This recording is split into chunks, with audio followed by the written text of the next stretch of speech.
Hi guys, my name's Steph and today I'm going to show you how to do this bokeh pattern. Now, it's something that I've only just discovered and someone in one of my colouring groups asked me if I could post a tutorial, which thank you by the way, that was a huge compliment. And yeah, I'm pleased that people appreciate the work I've put into it. So this is quite time consuming. Each one of these took me about an hour and a half, 2 hours each, some of them a bit longer. But it's so simple to do. All you're doing is layering your colours, the lightest to the darkest. So as you can see, I've got a small list of colours that I'm using today. I'm using red lavender, lilac, Parma violet, dioxazine purple and white just for highlights. Now the simplicity of this is that all we're doing is just layering the lightest colour, next colour, next colour, next colour until we get to the highlights. That's simple. My 7-year-old could do it. So I'll start with my lightest colour. And this doesn't have to be particularly neat, it doesn't have to be perfect. Because you're going to go over it, like I said, it's layer after layer, so it doesn't have to be perfect. So all I'm going to do is just scribble my first layer on. Literally don't care about this layer, I just want to get some colour on there. So I'm using my red lavender and I'm just getting my base colour down. I'm not worried about the white streaks, I'm not worried about blending, because I am just going to go over this again a few more times anyway, and all of that will get blended by itself. I've chosen not to use any blending pencils in this video simply because I know that not all of people have them, and I want to show you that this can be done without all of the fancy extras, shall we call them, just for those that don't have the means to do it right now. So I'm then going to get my next colour, which for me is the lilac. For you, it would be whatever colour you're doing, so your next shade of red, your next shade of orange, your next shade of blue. All that matters is that your first colour is your lightest colour, and then you go up from there. So I'm just going to zoom out a little, otherwise my hand's going to be in the way too much. So all I'm going to do now is just put the circles where I think that I might like them. Now I like to do these ones on my first layer quite little, because you've got to remember that these are sort of light flares, if you like. The trick of light is that the darkest spots are going to be sort of underneath.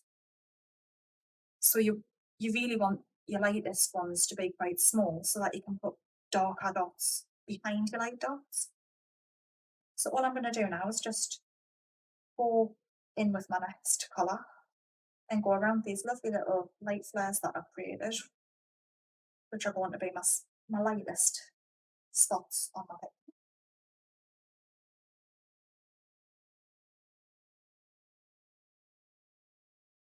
Obviously, the light flares, they're going to get smudgy, they're going to get strange shapes, so you don't have to be too careful with this. If you go a little bit over one of the spots, it's not the end of the world, just fix it later. They'll not notice it was there. If you make a mistake on this, it's very, very easy to fix. Believe me, I have made plenty.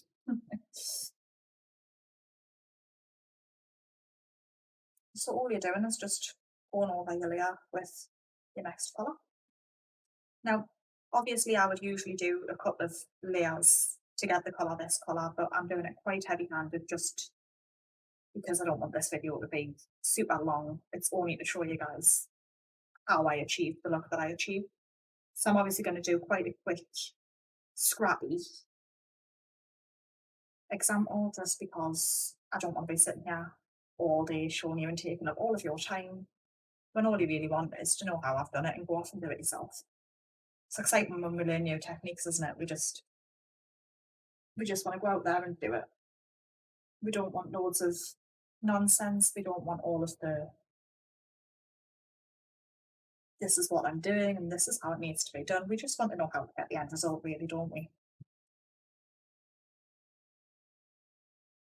Now, obviously, the best thing about this, of course, is if I decide that, say, I don't like this space here, I I might think, I've got too much space here. I'd want another dot in. All I have to do is just pencil one in. So if you realise that you have too big of a gap, then it's very, very easy to fix on this. If you use it.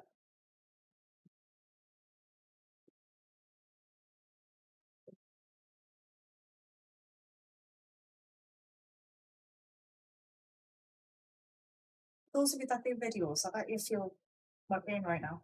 Sometimes I think I've done this square too big and this is taking me way longer than what I would like it to be. When it's just to show somebody something, you kind of feel like you're just droning on unnecessarily because you've made a mistake in your sizing. Never mind. Gives me peace and quiet from the little one. Homeschooling wellbeing and care, not so fun. So that's that. Yeah, done. Again, like I say, it doesn't matter if it's a bit messy, it doesn't matter if it's a bit scrappy. You're going to be going over this a few more times. The whole point is that you're building it up and building it up, which again is why you don't need a blender, because you're blending as you go, really, you're building, so it blends itself. So just to recap, I've used my grey lavender and I've used my lilac. So you can see that my lilac is at the back, is at the forefront now, and those lovely grey lavender spots are sticking out. So next, I'm just going to go and do my next set of light flares. So again, like I just said, those little ones here, they're going to be sort of at the forefront of your picture, aren't they? Because the lightest spots are going to be at the top. So I quite like to go around those a little bit, just to sort of put a darker spot behind that and add a bit more depth to it. You don't have to do this, do it however you want, but I quite like to do that. So I'll put a bit more sort of where I want the darker spots to be, a few more just on their own. I'm going to attach some of them to some of these other ones because I don't want big spaces, I don't want empty spaces, because then it's not going to look like I've really got enough light in my picture. So I like to just sort of overlap them a bit. And then again, same as before, you're just going to go over the top of your colours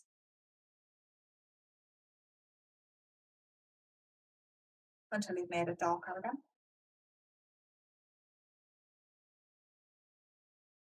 These nice and big circles just to get a quick reference guide for you guys on how it's going to work. So as you can see, I've got my lightest circles and then I've got my next darkest ones just peeking out there.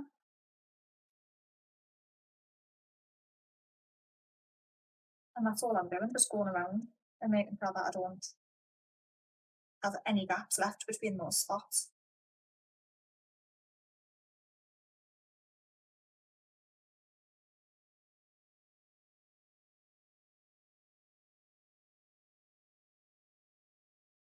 You will sort of notice, especially if you're using Prismacolours like I am, that with them being wax based, it is quite oily and it does get quite tough to sort of layer and layer and layer like this, which is another reason that I'm happy that I'm doing this quite heavy handed for this guide, because sometimes your arm is aching after doing this.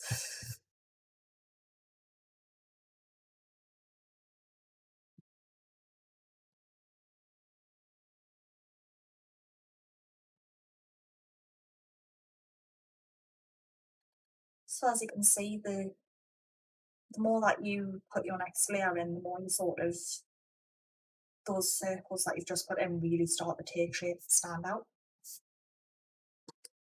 And again, that's my next colour done for now. So now I'm going to take my darkest colour and I'm going to put again just some more spots, just again overlapping a few of them. I'll put a few by themselves. Just wherever you really feel that there's a space that you want covered, you just pop one in there, overlap them if you want to. Put them sort of behind bits if you want to. Just wherever you feel like you think there's a little bit of a gap or a little bit of a space that you want to be filled, just pop one in there. I think I might like another one on the side there, because I tend to abandon the sides a little bit too much when I'm doing this. Oh, and then again, you're just gonna go around spots.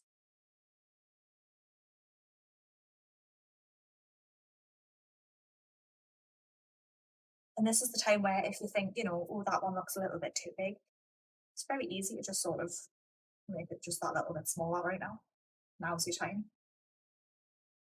Change your sizes, make sure you're happy with it all. Don't worry too much about the circles being smudgy and blendy right now, because that's something I'm going to come back to once I've finished with this layer. So as you can see, I decided that one was too big, I want it a bit smaller, because I have plans for that space.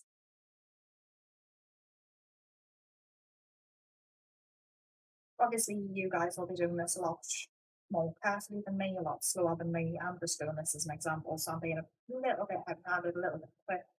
Again, that's just so you can get an idea of how it's done and go off and have fun doing it itself. But you can see what I mean about you don't need to worry too much about blending, because this is all blending itself together for me. It's not overly obvious, it's not a huge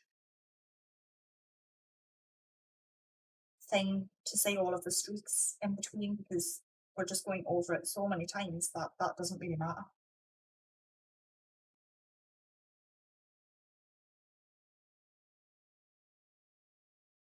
Again, as I say, be prepared for the fact that sometimes your top layers will be sometimes occasionally quite difficult to get on there. Sometimes they'll start deciding that they don't want to go over because there's so much wax there, but just keep at it, keep persistent. There was a point actually where I discovered that instead of using the dioxide blue paper, I was using this one instead, the next one up, which is my violet. Now you can see that they're really, really similar. There's not much difference in the colour. But somehow that bit being a little bit lighter than this one meant that it wouldn't go over the top. So just if you do find that that is an issue that you have, just sort of go the next shade down. Don't worry too much about it. It will cover. You're just going to have that little bit extra patience.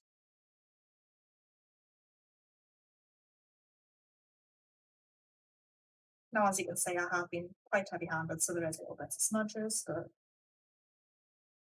that's just to get it done quickly for you guys to see. Obviously, take your time, put as many layers of each colour as you need. The main thing about doing this is that you're just layering your light to your dark. It's the only thing you really need to focus on. The rest will sort of fall into place as you go. Just make sure that you go around all of those little bubbles, all of those little circles. The rest comes together by itself.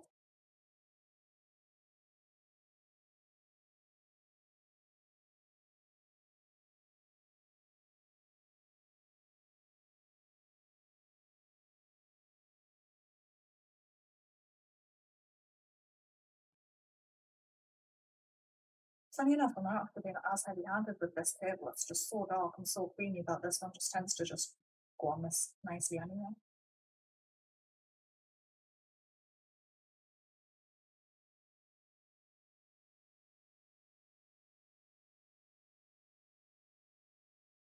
Apologies for listening to me waffling on, but I hate sitting in silence doing something like this when I know people are going to be watching it, so I'd rather waffle at you guys and have you laughing at my silliness while you follow along than sitting there bored in silence. I've never actually made any YouTube videos before or any tutorials before, so go easy on me, guys. So it's time. Right. So that's sort of how it's going to look once you've got all of those layers on. I'm just sort of filling in a little bit where I've noticed that it is more streaky than others. I am going to leave mine like that because, again, I want you to be aware of the fact that you don't necessarily need blending tools to do this. You can just sort of keep going over it, give you a little bit of an idea. Just keep going over it and over it. It's going to blend itself together anyway, as you can see. So if you don't have blending supplies, don't worry about it, guys. If you do, I tend to find that I prefer blending stumps or something like this.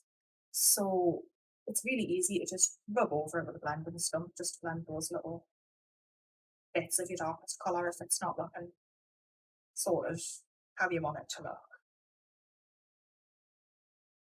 Obviously you get the idea.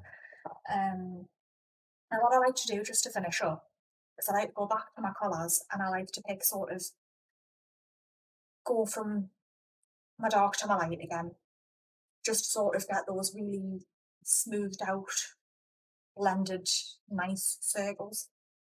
So I'm going to find my darkest ones and I'm just going to rub over them. As you can see, that just sort of smooths it out a bit, it just sort of makes it look a bit prettier.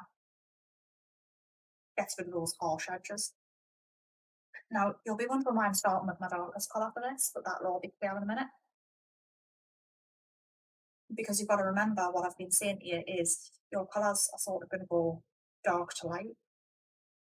So if you blend your lighter colours first, then your darker colours are going to end up on top. Whereas if you do it this way, then you're making all of those harsh edges disappear. But what you're also doing is allowing yourself to blend over the top with your lighter colours so that you're not losing that. So again, I would go to my next lightest and I would find those circles. And as you can see, with them being so blendable and so waxy, you don't need to worry too much about having blending tools because it just sort of blends itself in. Obviously, if I was going to sit and do this for several hours like I have on the finished one that I've showed you, this would take a lot longer. I wouldn't be as heavy-handed. I'd be taking my time to put layers and layers in. But just for the purposes of this video, I'm not going to sit there and do that. I'm just going to give you the tools that you need to recreate what I've done. Obviously, if you find that it's getting too dirty blending it, just go with a scribble. Go back to it.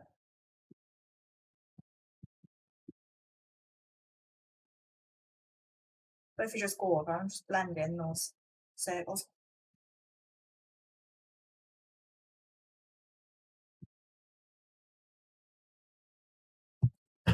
Then I'm going to go on the next lightest one and just blend in those lighter circles that I haven't done yet.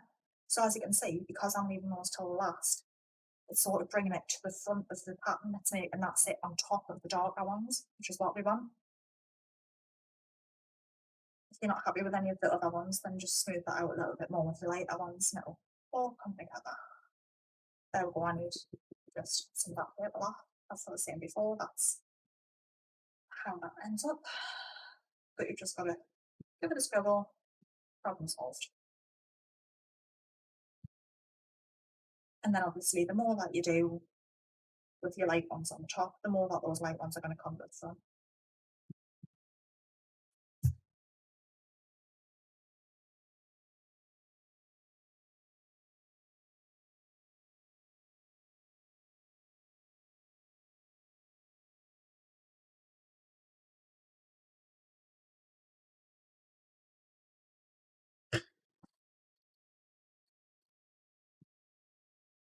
Obviously I'm doing mine in a notebook so I can just scribble wherever I want. You guys will have to sort of have a blank bit of paper or a scribble page in the back of the workbook. Whatever you need to hand to just clean that pencil.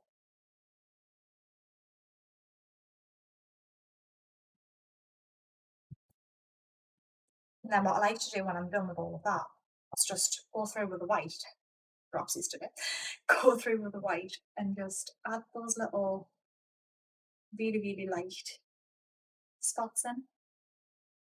Just gives them just that little bit of highlight. Obviously you don't need to do it, but I find that it just gives it that little bit more of a pop, just going all that of the lightest bits and making a few extra little lighter circles. And you can even, when you want to, go through to like these darker bits here, the prisms are so blendable that if I decide, the space here is too big, I need another one. All I have to do is go for it with the white, and if I go around in circles enough, it just makes another dot. And then I can even go over that again and just colour, colour, colour, circle, circle, circle, and add another lighter one again. So again, if I wanted to add a dot, all I've got to do is just go in circles. And then if I wanted to add, leave my pencil there, if I wanted to add another highlight again, all I would do, as I said, is just go round and round and round, circle, circle, circle, and that leaves that nice little white dot. So it's quick, it's messy. I have never done this before, so I was very shy. But as you can see, that's sort of a quick, very rough, how we get that lovely bokeh pattern. And if I zoom back out again, you can see my lovely messed up pencil case now. And that is what your finished product will look like if you actually take your time. The colours that I have used up here is the colours that I used to do this one here. And if I just down a little, you can see that obviously I've took quite a bit of extra time to blend these on this pattern. But those are the colours that I've used, and as you can see, you don't need blending pencils, you don't need a whole lot of skill really. All you need is to just layer, blend, and trust in your ability, guys.